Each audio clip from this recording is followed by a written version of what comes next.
ओम नमो भगवते वासुदेवाय। साथियों, स्वागत है आपका हमारे चैनल व्रत कथाएं में। आज हम बात करेंगे कामदा एकादशी व्रत कथा के बारे में। साथियों, अगर आप हमारे चैनल पर नए हैं तो इसी प्रकार की सच्ची कथाओं के बारे में जानकारी के लिए हमारे चैनल को सब्सक्राइब कर लें और बेल आइकन नोटिफिकेशन ऑन कर लें, जिससे हमारी आने वाली सभी वीडियो आप तक सबसे पहले पहुँचे। तो चलिए वीडियो शुरू करते हैं। युधिष्ठिर बोले, हे वासुदेव, आपको नमस्कार है। आप मुझसे कहिए कि चैत्र शुक्ल पक्ष में एकादशी का नाम क्या है। श्री कृष्ण बोले, हे राजन, पापों को नाश करने वाली और पुण्य को बढ़ाने वाली चैत्र मास के शुक्ल पक्ष में कामदा नाम की एकादशी होती है। यह पापों को नष्ट कर देती है और पुत्र की प्राप्ति होती है। इस व्रत से कुयोनि छूट जाती हैं और अंत में स्वर्ग की प्राप्ति होती है। अब मैं इसका महात्म्य कहता हूँ, ध्यान पूर्वक सुनो। प्राचीन काल में एक भोगीपुर नामक नगर में पुंडरीक नामक एक राजा राज्य करता था। वहाँ अनेकों अप्सरा, गंधर्व, किन्नर आदि वास करते थे। उसी जगह ललिता और ललित नाम के दो स्त्री पुरुष अत्यंत वैभवशाली घर में निवास करते हुए विहार किया करते थे। एक समय राजा पुंडरीक गंधर्वों सहित एक सभा में क्रीड़ा कर रहे थे। उस जगह ललित गंधर्व भी उनके साथ गाना गा रहा था और उसकी प्रियतमा ललिता उस जगह नहीं थी। इससे वह उसको याद करने के कारण अशुद्ध गाना गाने लगा। नागराज करकोटक ने राजा पुंडरीक से इसकी चुगली लगा दी। इस पर राजा पुंडरीक ने ललित को श्राप दे दिया कि अरे दुष्ट, तू मेरे सामने गाता हुआ भी अपनी स्त्री का स्मरण कर रहा है। इससे तू कच्चे मांस और मनुष्य को खाने वाला राक्षस होगा। राजा पुंडरीक के श्राप से वह ललित गंधर्व उसी समय एक विकराल राक्षस हो गया। उसका 8 योजन का शरीर हो गया। राक्षस हो जाने पर उसको महान दुख मिलने लगे और अपने कर्म का फल भोगने लगा।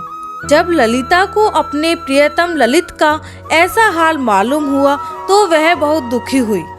वह सदैव अपने पति के उद्धार के लिए सोचने लगी कि मैं कहाँ जाऊं और क्या करूं। एक दिन वह घूमते घूमते विंध्याचल पर्वत चली गई। उसने उस जगह श्रृंगी ऋषि का आश्रम देखा। वह शीघ्र ही उस आश्रम के पास गई और उन ऋषि के सम्मुख जाकर विनय करने लगी। उसे देखकर श्रृंगी ऋषि बोले, हे सुभे, तुम कौन हो और यहाँ किस लिए आई हो। ललिता बोली, हे मुनि, मैं वीर धनवा नामक गंधर्व की कन्या ललिता हूँ। मेरा पति राजा पुंडरीक के श्राप से एक भयानक राक्षस हो गया है। आप उनके राक्षस योनि से छूटने का कोई श्रेष्ठ उपाय बतलाइए। तब श्रृंगी ऋषि बोले, अरे गंधर्व कन्या ललिता, अब चैत्र माह के शुक्ल पक्ष की एकादशी आने वाली है। उसका नाम कामदा एकादशी है। उसका व्रत करने से मनुष्य के समस्त कार्य शीघ्र ही सिद्ध हो जाते हैं। यदि तू उसके व्रत के पुण्य को अपने पति को देती है तो वह शीघ्र ही राक्षस योनि से छूट जाएगा।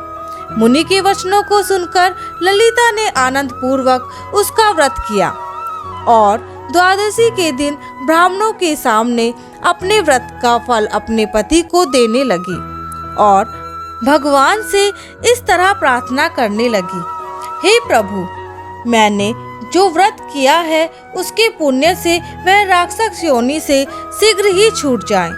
एकादशी का फल देते ही उसका पति राक्षस की योनि से शीघ्र ही छूट गया और अपने पुराने स्वरूप को प्राप्त हुआ। वह पहले की भांति ललिता के साथ विहार करने लगा। कामदा एकादशी के प्रभाव से वह पहले की भांति और अधिक सुंदर हो गया और पुष्पक विमान पर बैठकर स्वर्गलोक को चले गए। हे राजन, इस व्रत को विधि पूर्वक करने से सब पाप नष्ट हो जाते हैं। इसके व्रत से मनुष्य ब्रह्म हत्या इत्यादि के पाप और राक्षस आदि की योनि से छूट जाते हैं।